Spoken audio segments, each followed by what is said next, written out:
الفيديو ده هديتي للعيد لكل متابعيني ولكل حبايبي واصدقائي. وصفة بسكوت هش ومقرمش وناعم ولا غلطة، ومن اول مرة هتعمليه باذن الله هينجح معاكي.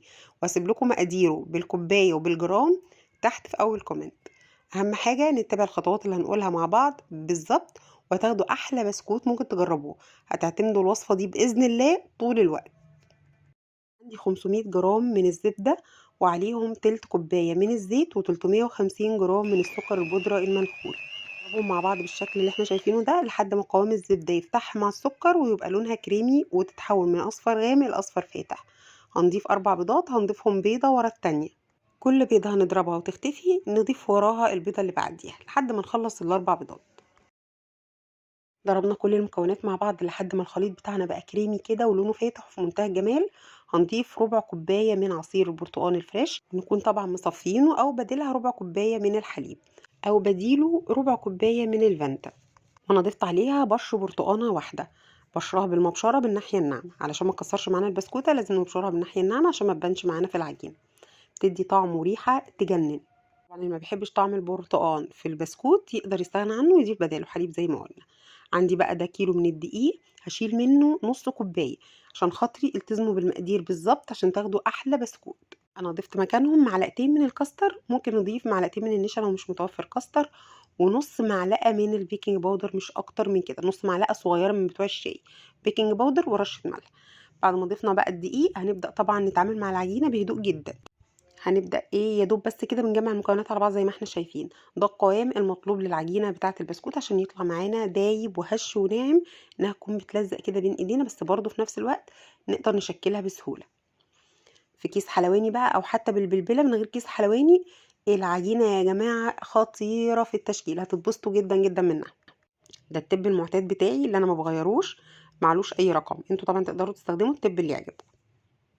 صينية مش مدهونة اي مادة دهنية، لو بتخافي وبتقلقي ممكن تدهنيها مسحه بسيطه جدا من الزيت. كده كده البسكوت فيه زبده كفايه قوي تخليه ما يلزقش.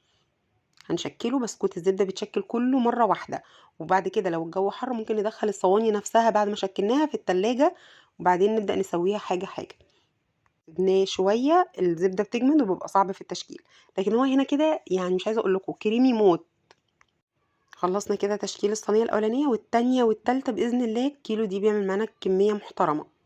التسوية على فرن مسخن مسبقا على درجة حرارة 160، يعني أقل من الوسط شوية. بندخل بسكوت في الأول على درجة حرارة عالية لمدة 10 دقايق، وفي آخر 3-4 دقايق بنهدي النار عليه جدا جدا. ودي كده بتاخدوا منها أحسن تسوية. بصوا بقى، أنا بحب الشكل ده قوي اللي شكل الموزة ده. بعد ما بشكلها بالتب العادي بتاع المشط كده، ببدأ أسحبها من فوق ببوزة كده ومن تحت ببوزة، تديني شكل حلو قوي هنشوفه مع بعض دلوقتي. أنا شلت حتة من العجينة كده ضفت عليها معلقة كاكاو، وعملت شوية كمان بالكاكاو عشان الولاد بيحبوا اللي بالشوكولاتة. انتوا طبعا حرين تقدروا تعملوا ده او لا، ده شيء يرجع لكم. بس بجد بجد هو طعمه يجنن يجنن يا جماعه، مش عايزه اقول لكم مقرمش ومخرفش وخطير قد ايه. بصوا بقى البسكوته دايبه وحلوه قد ايه. باذن الله المقادير دي هتعتمدوها كل سنه ان شاء الله. اعملوا شير وسيف للفيديو عشان انا واثقه هتحتاجوا له. لو عملتي بسكوت العيد بنصحك تجربي في كيلو واحد من ده عشان تعرفي بس الفرق الرهيب بينه وبين اي بسكوت تاني انت جربتيه. ان شاء الله الوصفه تكون عجبتكم. باذن الله هنزل لكم بوصفه قريبه خطيره برضو من الاخر ان شاء الله الفيديو الجاي. شكرا ليكم لمتابعتكم. اتمنى ان شاء الله ان الفيديو يعجبكم، ويا ريت تكتبوا لي رايكم في الكومنتات. اشوفكم فيديو جديد وبس كده.